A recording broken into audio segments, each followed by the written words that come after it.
आज की वाणी भक्ति की 281।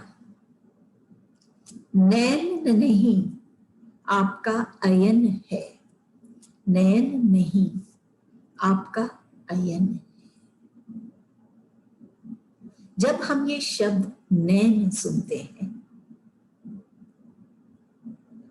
तो सबसे पहले हमारे जहन में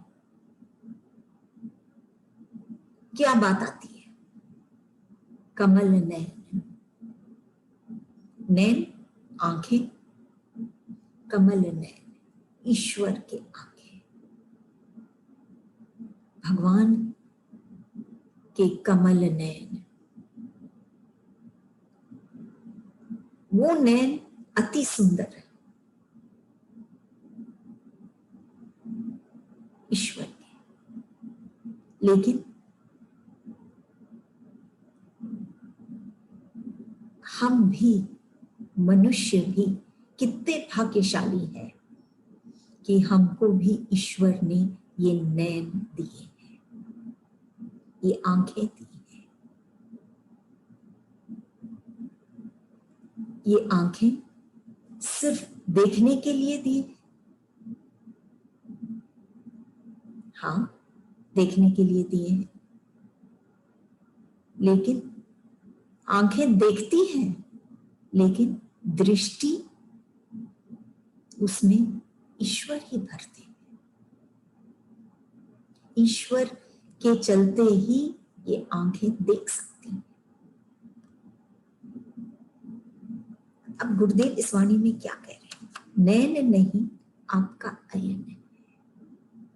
जो भक्त, भक्ति की वाणी है कि जो भक्त, जिसको हम संत भी कह सकते हैं, हमारे गुरुदेव भी कह सकते हैं, ईश्वर के अलावा और कोई को नहीं देखता। ये इतना बड़ा संसार है, विशाल है, इसमें कितना कुछ है, लेकिन जब तक ईश्वर को हम नहीं देखेंगे, कर्ता को हम नहीं देखेंगे, जिसने इस संसार को रचा है, उसको हम नहीं देखेंगे, तब तक ये नैन पाना निरर्थक है। अब भक्त की क्या स्थिति है? नैन नहीं आपका अयन है। भक्त जानता है कि ये जो नैन है, ये सिर्फ नैन ही नहीं, सिर्फ आंखें ही नहीं, ये आपका अयन है। अयन आश्रय, आश्रम, घर, या एक ऐसा स्थान जहां से ईश्वर हैं, चलते हैं, दिखते हैं, चाल है ईश्वर का, ऐसा स्थान है ये नैन। उस भक्त के लिए, सिर्फ भक्त के लिए, और अन्य मनुष्य तो इन नैनों से ये संसार को देखते हैं, लेकिन वो कमल नैन ईश्वर को नहीं देखते। इसीलिए आंखें पाकर भी ये नैन निरर्थक हो जाते हैं। लेकिन एक भक्त के लिए ये नैन ईश्वर का आश्रय, ईश्वर का वास, या हम ये भी कह सकते हैं कि ईश्वर का घर इन नैनों में हो जाता है। भक्त उस ईश्वर को अपने इन नैनों में बसा लेते हैं। तभी वो कहता है कि ये नैन नहीं, ये ऐन है, ये तुम्हारे लिए, तुम्हारा एक घर है, ये तुम्हारा एक आश्रय है, ईश्वर का आश्रय है उस भक्त के नैनों में। उससे जो भी ऐसे भक्त के नैनों में समा जाएगा, ऐसे संत के नैनों में समा जाएगा, तो वो भी उस ईश्वर का आनंद पाएगा। क्योंकि नैनों में सिर्फ ये स्थूल संसार में ईश्वर बसते हैं। वो नैन अयन हो गए, ईश्वर का निवास स्थान हो गया, और उससे इन नैनों की जो सुंदरता है वो बहुत अधिक हो गई है, इस हद तक कि वो नैन ईश्वर का ही रूप हो गए हैं, कि जो भी उन नैनों में देखता है वो ईश्वर को ही देखता है, क्योंकि ईश्वर उसमें समा गए। ऐसे भक्त कभी भी जिनके नैनों में ईश्वर समा गए हैं, हमेशा संसार में जो भी देखता है, चाहे वो दुख हो, चाहे सुख हो, दिन हो चाहे रात हो, हानि हो चाहे लाभ हो, जो भी वो देखता है वो सिर्फ ईश्वर की नजरों से ही उसको देखता है, क्योंकि ईश्वर उसकी नजरों, उसके नैनों में बस गए हैं। और अगर हम ईश्वर की बात करें तो ईश्वर वहां विश्राम पाके, उस वहां पे आश्रय पाके ईश्वर भी बहुत सुकून पाता है। कितने जन होते हैं जो ईश्वर से ईश्वर को ही मांगते हैं। इस स्वार्थी दुनिया में सब लोग अपने स्वार्थ के पीछे ही रहते हैं। अगर वो ईश्वर को देखते भी है आंखों से, मूर्ति या कुछ, तो भी वो उनकी स्वार्थ की पूर्ति के लिए। लेकिन एक जो भक्त होता है वो इन्हीं आंखों से ईश्वर के लिए एक ईश्वर का निवास स्थान बना लेता है, एक घर बना लेता है, और फिर उसको अन्य किसी को भी देखने की आवश्यकता ही नहीं होती। जिसमें जो भी वो देखता है स्थूल जगत में भी, तो भी वो ईश्वर को ही देखता है उसमें।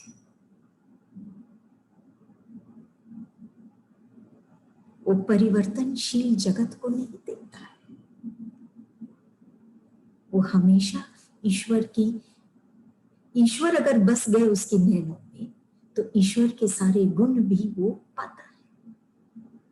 वो शांति जो कमल नैन शांताकारम के चरणों में है, वो शांति, वो सुकून,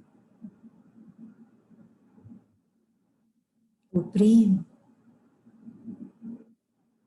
ये सब कुछ वो भक्त पा जाता है जब वो नैनों को, अपने नैनों को ईश्वर की, ईश्वर का आश्रय बना लेता है, निवास बना लेता है, तो वो आनंद पाता है।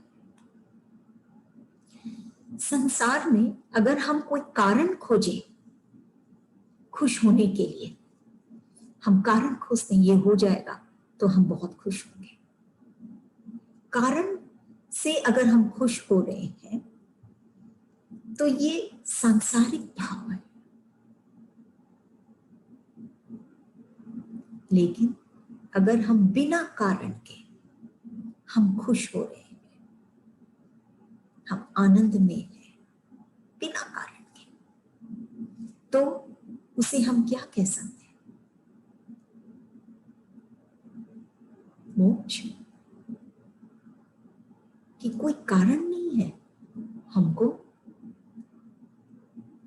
आनंद में रहने के लिए, बिना कारण वो हमेशा आनंद में रहता है। ऐसे ही एक स्थिति बन जाती है भक्त की, जब उसके नैन अयन बन जाते हैं ईश्वर के लिए, आश्रय बन जाते हैं ईश्वर के। उसको कोई कारण नहीं दरकार पड़ती है हमेशा उस आनंद में रमने के लिए, बिना कारण भी वो उस मोक्ष को जीते जी उस मोक्ष को वो पा जाता है। वो बंधन में नहीं बंधता, वो स्वतंत्र हो जाता है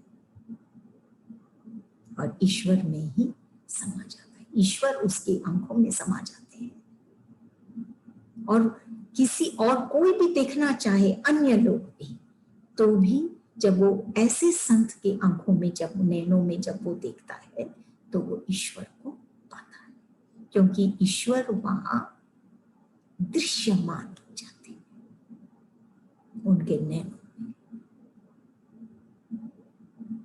नैनों में बस गए तो स्वतः ही ऐसे भक्त के हृदय में वो बस जाएंगे। और फिर हम देखते हैं कि वो ईश्वर का रूप ही हो जाते हैं, ईश्वर ही हो जाते हैं। अगली वाणी 282, आंख लागी रे प्यार, आंख लगी शांति। गुरुदेव क्या कह रहे हैं इसमें? आंख लागी रे, कि जब उस भक्त की आंखें ईश्वर से को देखती है, लग गई है ईश्वर के साथ या अपने इष्ट के साथ, आंखें लागी रही, तो क्या हो गया? प्यार हो गया। जब आंखों से आंखें मिली वो भक्त की अपने इष्ट से की आंखों से, तो क्या हुआ? प्यार हो गया। ये आंखें एक ऐसा अंग है जो बहुत कुछ कहता है। ये आंखों में, जैसे पहली वाणी में हम सुने, वो अयन बन सकते हैं ईश्वर के, मतलब घर बन सकते हैं ईश्वर के, निवास स्थान बन सकते हैं ईश्वर के। अब कह रहे हैं जब ये आंखें लग जाती है, मतलब जब जुड़ जाती है ईश्वर के साथ, सिर्फ आंखों का लगना, आंखों का जुड़ना, उससे ही क्या हुआ? प्यार हो गया। और कोई कर्म, कोई कार्य की आवश्यकता नहीं, सिर्फ ईश्वर से, अपनी ईश्वर की आंखों से हम अपनी आंखों को मिलाएं, या ऐसे भा जाते हैं कि प्यार हो जाता है, क्योंकि वो प्यार की मूर्त है, वो प्रेम की मूर्त है ईश्वर। और ये प्रेम उनकी आंखों से ही नहीं, हर एक अंग से झलकता है, लेकिन आंखों से भी झलकता है। तो जब वो भक्त जुड़ता है उन आंखों से, देखता है ईश्वर की आंखों की तरफ, आंखों में, तो वो समा जाता है और प्यार हो जाता है। फिर क्या होता है? अब गुरुदेव कह रहे हैं कि आंखें लागी रे प्यार हो गया, फिर आंख लगी शांति। जब प्यार हो जाता है ईश्वर से, जब आंख लग जाते हैं ईश्वर के साथ, फिर आंख लग जाती है, मतलब उसको विश्राम पा जाता है, शांति पा जाता है। आंखें लग जाती है, सुकून पाता है। आंखें लग गई, जैसे हम कहते हैं नींद ले लेते हैं, वैसे ही वो विश्राम पाता है जब उसकी आंखें ईश्वर की आंखों से लग जाती है। तो गुरुदेव क्या कह रहे हैं? आंख लागी रे प्यार, आंख लगी शांति। जब तक ईश्वर से आंख नहीं लगती है, हम नहीं जुड़ते हैं ईश्वर से, ईश्वर की आंखों से, जहां से उनका भाव झलकता है, जहां से उनका प्रेम झलकता है, तब तक हम वो शांति नहीं पाएंगे। लगते ही हम वो शांति पा जाते हैं। जैसे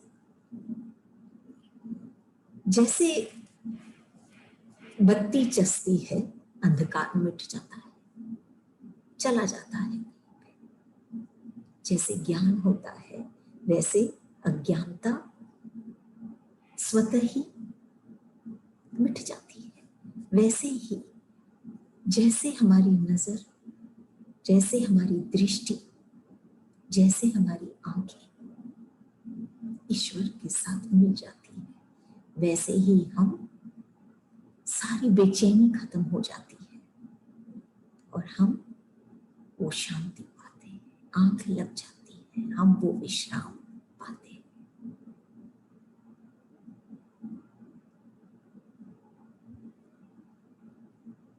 लेकिन जब तक एक संत हमारे पास नहीं होता है, गुरुदेव नहीं होते हैं, तब तक हमको उन आंखों से जुड़ना, ईश्वर की आंखों से जुड़ना नहीं आता है, क्योंकि हम इन आंखों से सिर्फ स्थूल दुनिया देख पाते हैं। इस स्थूल दुनिया में ईश्वर को देखना वो युक्ति नहीं आती है। लेकिन जब हम संत के चरणों में बैठते हैं तो हमारी आंखें वो ऐसे आंखों में दृष्टि देते हैं कि हमारी आंखें भगवान से लग जाते हैं, प्यार होने लग जाता है। जिसकी हम अभी तक सिर्फ पूजा कर रहे थे,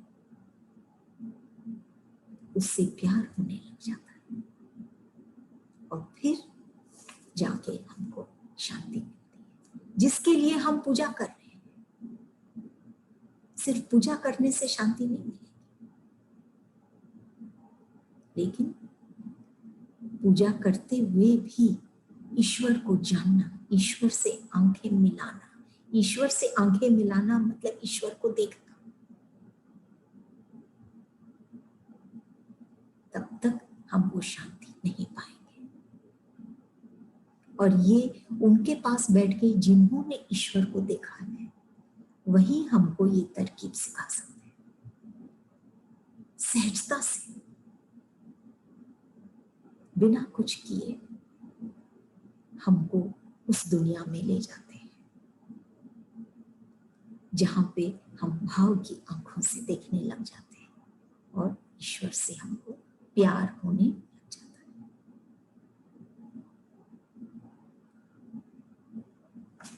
अगली वाणी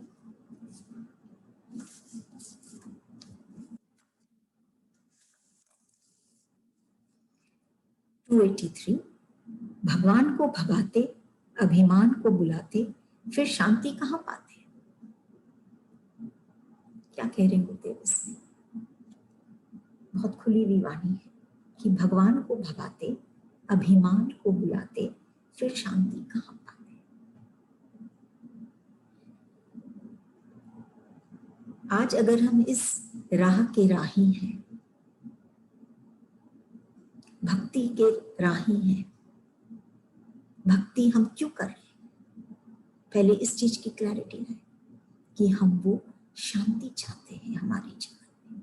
जो हलचल है हमारे भीतर, जो शोर है हमारे भीतर, निरर्थक शोर है हमारे भीतर, उसको हम शांत करना चाहते हैं कि हमारे भी नैन अयन बने कमल नैन के। तो भगवान क्या के गुरुदेव क्या कह रहे हैं? भगवान को भगाते, अभिमान को बुलाते। लेकिन क्या होता है, अगर ये हमारा लक्ष्य है भक्ति के लिए, हम इसीलिए कर रहे हैं कि हम शांति पाए, तो अगर हम भगवान को भगाएंगे, अभिमान, भगवान को भगाना भगवान को भूल जाना, भगवान को प्रश्रय नहीं देना, इस हद तक कि भगवान हमारे लिए कितनी कोशिश करते हैं, फिर भी हम नहीं उनको देखते, नहीं सुधरते, भगवान को भगाते।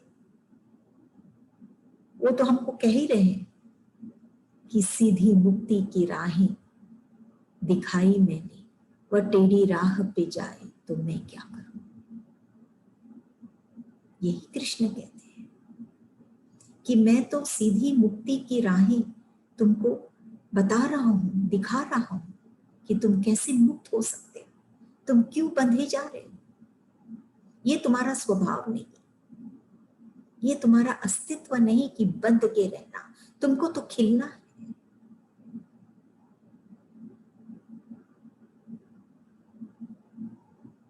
तुमको तो बहना है, तो फिर बंध के क्यों रहना है, नहीं रहना है। तभी कहते हैं कि अगर तुमको खिलना है, लेकिन अगर हम भगवान को भगा देंगे, जो पूर्ण है, जो खिले हुए हैं, उन्हीं में वो शक्ति है जो हमको महका सकते हैं। उनको हम हटा देंगे तो क्या होगा, हम अपने आप को ही कर्ता मानने लगे कि हम हैं करने वाले, हम खुद खिलेंगे, हम ही है जो हम अपने आप को हम खिला सकते हैं। हम कर्ता बन जाते हैं और फिर क्या होता है, हम अभिमान से भर जाते हैं, अभिमान को बुलाते हैं। अभिमान एक ऐसी स्थिति है हमारे मन की जो हमको लगता तो है कि हम बहुत मुक्त हैं, ऊंचे हैं, बहुत शक्तिशाली हैं, लेकिन ये भ्रम है। ये अहंकार जो है, झूठा अहंकार जो है, ये भ्रम है, हमको भ्रमित कर रहा है। न तो हम करता है और हम उसकी शक्ति के बिना, हमारे में कोई शक्ति नहीं, हम शक्तिशाली भी नहीं, इसीलिए ये झूठा है ये, और हमको जला के रहती है। तो अभिमान को बुलाते फिर शांति कहाँ पाते। कर्ता हम जब बन जाते हैं, जब हम अपने आप को ही शक्तिशाली मानने लग जाते हैं, तो फिर बेचैनी भी निश्चित हमारे जीवन में आ जाती है। और अगर यही हम ईश्वर को माने कि करने वाला वही है और वो जो कर रहा है ठीक ही कर रहा है, तो फिर स्वतः ही हम शांति पाएंगे। तो गुरुदेव क्या कह रहे हैं इस वाणी में, भगवान को भगाते, अभिमान को बुलाते, फिर शांति कहाँ पाते। भक्ति की राह पर चलकर भी अगर हम इस अभिमान को ही बुला रहे हैं, इस झूठे मैं को ही हम समझ रहे हैं, तो हम शांति कहाँ पाएंगे। और शांति ही वो लक्ष्य है जिसके लिए हम भक्ति के पथ पे चल रहे हैं। हम भक्ति तो कर रहे हैं, लक्ष्य की ओर हम बढ़ना चाह रहे हैं, शांति है हमारा लक्ष्य, लेकिन वहां तक हम कैसे पहुंचे, हमारा राह ही गलत है। हम अपने आप को अभिमानी बना रहे हैं और फिर हम शांति नहीं पा रहे। भगवान को दूर हटा के, भगवान को हमसे दूर करके, जिसमें अगर हम भगवान को अपने साथ ले लेते हैं तो सब कुछ बहुत सिंपल हो जाता है। एक ऐसा आधार है ईश्वर जो हमको धरता है, कभी गिरने नहीं देता, सिर्फ खिलाता है, अपना बनाता है और फिर सारे कार्य भी उसी के हो जाते हैं, हार जीत भी उसी का ही हो जाता है। हम तो सिर्फ, भक्त तो सिर्फ उस आनंद का मौज में जीता है।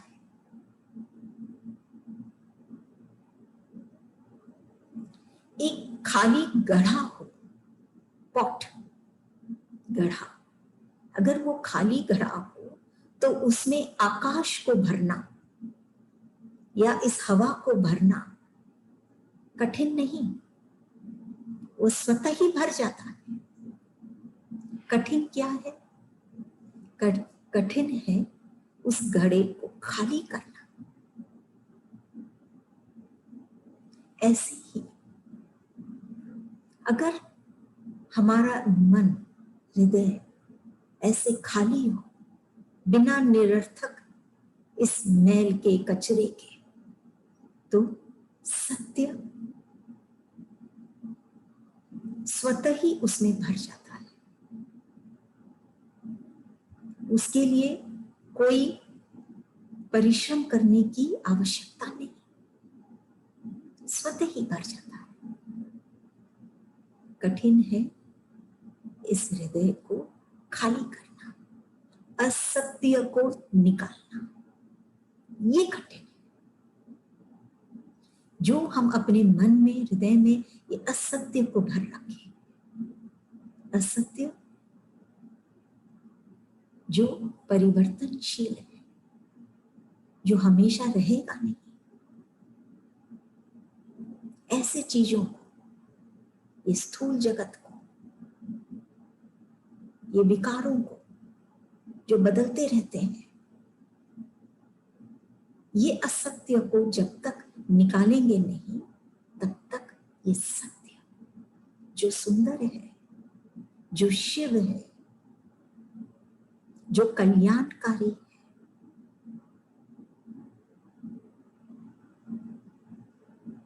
जो सिंपल वर्ड्स में प्रेम है, आनंद है, ये कैसे भरेगा? यूं तो वो अपनी जगह खुद बना लेता है स्वतः ही, सहजता से, लेकिन एक खाली पात्र चाहिए। ये असत्य को निकालना कठिन है, सत्य को भरना हमारे अंदर सहज है। लेकिन हम ऑपोजिट देखते हैं इस दुनिया में कि असत्य को हम सहजता से भर लेते हैं, सत्य को नहीं। तो गुरुदेव क्या कह रहे हैं? भगवान को भगाते, अभिमान को बुलाते, ये असत्य अभिमान, इसको हम भर लेते हैं, जो शाश्वत नहीं और हमको बेचैनी देता है, क्योंकि हमारे बस में है नहीं सब कुछ करना, हम सीमित हैं। जब तक हम इसको हटाएंगे नहीं, इस असत्य को, अहंकार जैसे असत्य को, झूठा अहंकार जैसे असत्य को, तब तक हम सत्य को अपने भीतर नहीं भर सकते। और सत्य है भगवान, सत्य है प्रेम, उसको हम जब तक नहीं भरते हैं तब तक शांति कहाँ? बेचैनी में शांति नहीं, प्रेम में शांति है। ये शायद हम सबका अनुभव है, क्षणिक ही सही, लेकिन हमने सबने कभी न कभी ये चीज का अनुभव किया है कि जब प्रेम हो जाता है, क्षण के लिए, क्षणिक ही ईश्वर के साथ, तो कितनी शांति मिलती है और सुकून मिलता है, जो इस अहंकारी मन में रमकर हम कभी नहीं पा सकते। अगली वाणी 284। बाबा कल ना, कल्पना, कल्पना ना तेरे बिना, जमाना कुछ भी कहे, बहाना कुछ भी रहे, समाना कुछ भी रहे, रमाना कुछ भी रहे, परवाना आग में जले तेरे बिना। सबसे पहले गुरुदेव ऐसी वाणियां कौन लिख सकता है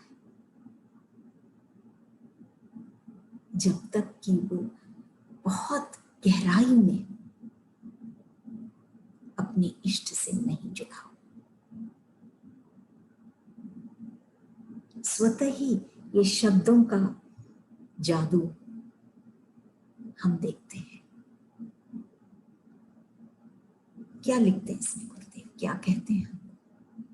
बाबा कल ना,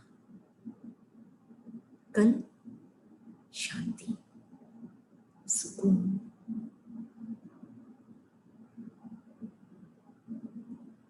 चैन। अपने बाबा से कह रहे हैं, अपने इष्ट से कह रहे हैं, ईश्वर गुरुदेव कि बाबा कल ना, मुझे शांति नहीं, मुझे चैन नहीं, कल्पना, मुझे कल्पना। कल्प मतलब, कल्प के कई मतलब हैं। एक मतलब है कि हम एक युग को भी कल्प कहते हैं, समय को कल्प कहते हैं। एक कल्प का मतलब ये भी है कि धार्मिक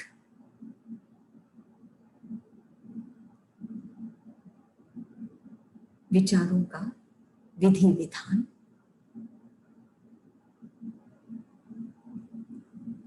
वेद में भी एक कल्प आता है, जो वो जो कल्प है, जो वो पाठ है वो वेदों की, उसमें यज्ञ और ये सब चीजों की बातें होती है।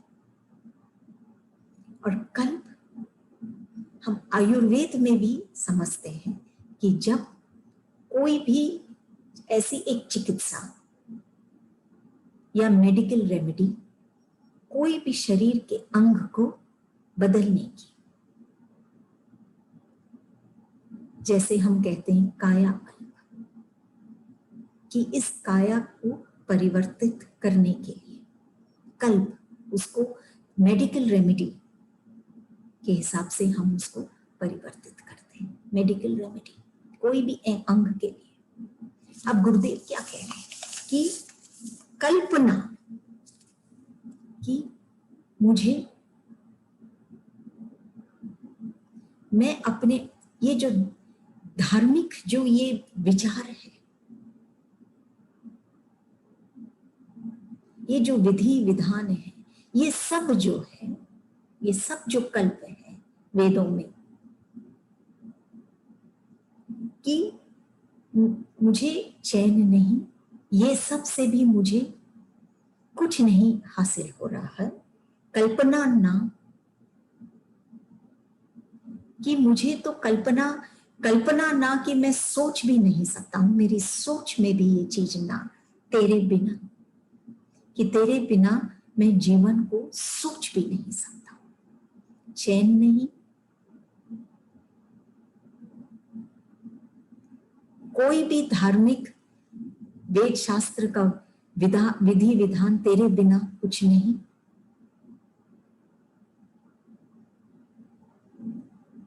मेरे खुद के शरीर का कोई भी परिवर्तन तेरे बिना है नहीं, और कल्पना भी मैं नहीं कर सकता हूं तेरे बिना, कि तेरे बिना कोई जीवन भी है।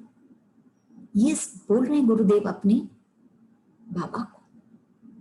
ऐसी कल्पना मैं सोच भी नहीं सकता, कल्पना भी नहीं कर सकता हूं तेरे बिना।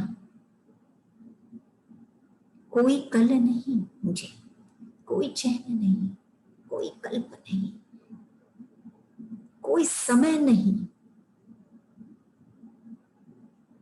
ऐसे तो कल्प युग भी है,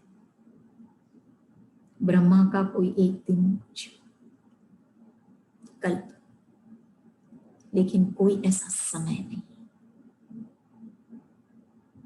कोई ऐसी रेमेडी नहीं, कोई ऐसे धर्म नहीं, धार्मिक कार्य नहीं, बिना तेरे मैं कल्पना भी नहीं कर सकता, बिना तेरे। जमाना कुछ भी कहे,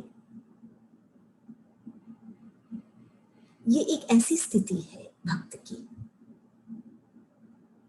कि वो कंप्लीटली अपने इष्ट के प्रति समर्पित है। ऐसी स्थिति है जैसे एक, हम कह सकते हैं सीधी भाषा में, पागल की जो स्थिति होती है कि जमाना कुछ भी कहे, कोई कुछ भी कहे, लेकिन मैं कल्पना भी नहीं कर सकता हूं अपने जीवन का तेरे बिना। एक समय भी, एक कोई भी धर्म के भी कोई भी कार्य क्यों ना, वेद शास्त्र का कोई भी अंग क्यों ना हो, या खुद अपने ही शरीर के कोई अंग का परिवर्तन, कुछ भी मैं नहीं सोच सकता हूं तेरे बिना। जमाना चाहे कुछ भी कहे हमको, ऐसे करो ऐसे करो, ये क्या वो क्या, कुछ भी वो जमाना कहे, मेरे कोई फर्क नहीं पड़ता। इस तरह की दृढ़ता जो हम गुरुदेव में देखते हैं इस वाणी में, कि जमाना कुछ भी कहे, बहाना कुछ भी रहे, मैं नहीं जानता हूं, गुरुदेव कहते हैं कोई भी बहाना हो,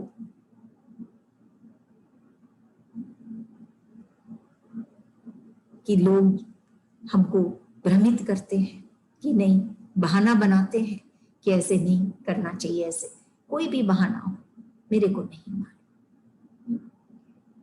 समाना कुछ भी रहे, कि कैसे हम समाए तुझ में, कैसा भी हो, मैं नहीं जानता। कंप्लीट समर्पण, वो बुद्धि के बल पर सोच ही नहीं रहे गुरुदेव। जमाना कुछ भी कहे, कोई फर्क नहीं पड़ता।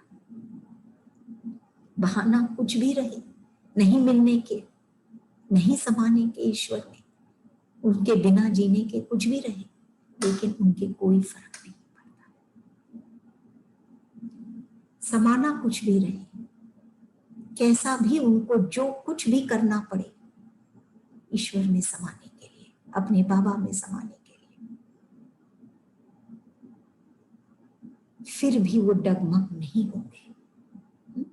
रमाना कुछ भी रहे, कि कैसे भी उनको रमाना पड़े, रमना पड़े ईश्वर में, कुछ भी करके रमना पड़े, कैसा भी रहे,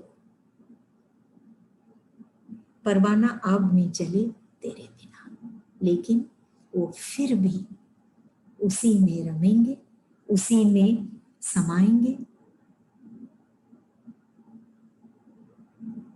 जैसे वो परवाना आग में के पास आते ही जल जाती है, वैसे ही वो पागलपन है, वो जुनून है गुरुदेव के भीतर, कि हमको कुछ भी करना पड़े, हमको चाहे जमाना रोके, चाहे 1000 बहाने हो, चाहे हमको समाने के लिए या रमने के लिए कुछ भी करना पड़े, कैसा भी क्यों ना हो, लेकिन बस वो जुनून है कि मुझे तेरे में ही मिलना है। जैसे वो परवाना आग में पहुंच के जल जाता है, लेकिन गुरुदेव ऐसे ही कह रहे हैं कि मैं जब बाबा के पास, मैं बाबा से मैं मिल जाऊंगा तो मैं मिट जाऊंगा। वो मिटना ही समाना है, वो मिटना ही रम जाना है, जिसका ये जमाना या कोई बहाना कुछ नहीं कर सकता।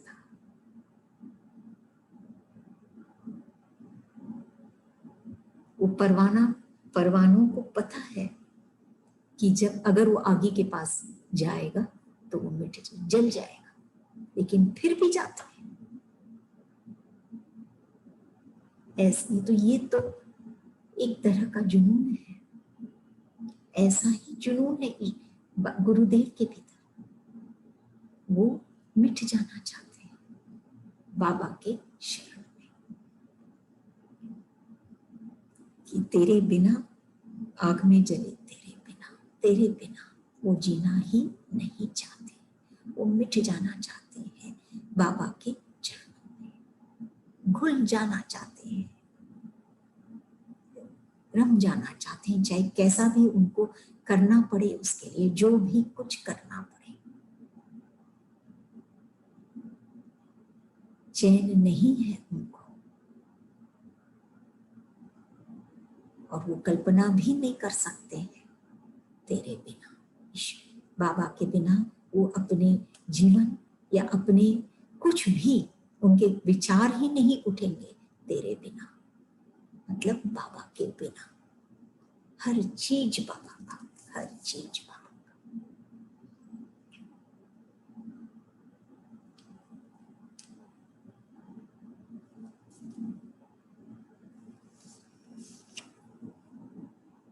क्या होता है, एक उदाहरण के रूप में अगर हम लेते हैं कि जब हम एक गाड़ी में जा रहे होते हैं, तो यदि कोई ब्रिज आ जाता है तो कभी कभी हमको आदत होती है कि हम भी अपने सिर को झुका देते हैं। क्या सिर को झुकाने से वो गाड़ी ब्रिज के अंदर से निकल जाएगी या गाड़ी झुक जाएगी? कभी गाड़ी बहुत तेज चल रही है तो हम पीछे बैठे भी ब्रेक लगा लेते हैं अपने पांव से, क्या उससे गाड़ी रुक जाएगी? इससे क्या समझ में आ रहा है कि हम अभी भी अपने तन और बुद्धि से ही काम ले रहे हैं। हमारी बुद्धि कह रही कि अभी भिड़ेगी तो ब्रेक लगाए, और ये तन वही काम कर रहा है। हम मन और बुद्धि या तन या बुद्धि में ही जीते हैं।